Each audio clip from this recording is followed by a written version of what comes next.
একসময়কার দাপুটে রাজনীতিবিদ এবং বিএনপির চেয়ারপারসন খালেদা জিয়ার সাবেক রাজনৈতিক উপদেষ্টা হারিস চৌধুরী সত্যিই মারা গেছেন কিনা তা জানতে চেয়ে সিআইডিকে চিঠি দিয়েছে ইন্টারপোল।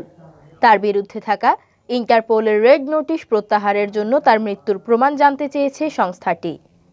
গত 12 ফেব্রুয়ারি শনিবার পুলিশ সদর দপ্তরের ন্যাশনাল সেন্ট্রাল ব্যুরো এনসিবির সহকারী মহাপুলিশ পরিদর্শক মহিউল ইসলাম একটি সংবাদ মাধ্যমকে এই তথ্য নিশ্চিত করেছেন। মহিউল ইসলাম বলেন, বিভিন্ন গণমাধ্যমে আমরা দেখেছি হারিস চৌধুরী মারা গেছেন। একজন মৃত মানুষকে তো ইন্টারপোলে রেড নোটিশে রেখে কোনো লাভ নেই, তাই আমরা পুলিশের অপারেশনাল ইউনিট সিআইডির কাছে তার মৃত্যুর সত্যতা জানতে চেয়েছি। তিনি মারা গেছেন কিনা তা জানাতে বলেছি। তাদের অনুরোধেই হারিস চৌধুরীর ইন্টারপোলে রেড নোটিশ চাওয়া হয়েছিল। গত 11 জানুয়ারি দেশের বিভিন্ন গণমাধ্যমে হারিস চৌধুরীর চাচাতো ভাই আশিক চৌধুরীর বরাত দিয়ে খবর প্রকাশ হয় সাবেক প্রধানমন্ত্রী খালেদা জিয়ার রাজনৈতিক সচিব ও বিএনপি নেতা হারিস চৌধুরী যুক্তরাজ্যে মারা গেছেন।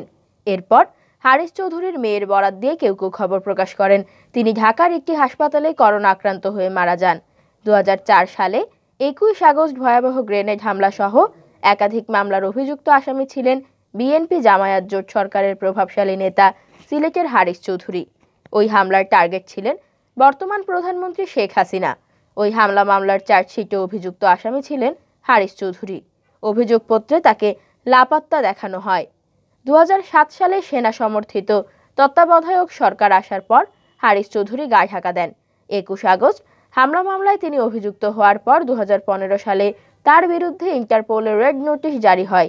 নোটিশে তার ছবি সহ বিভিন্ন ব্যক্তিগত তথ্য উল্লেখ রয়েছে।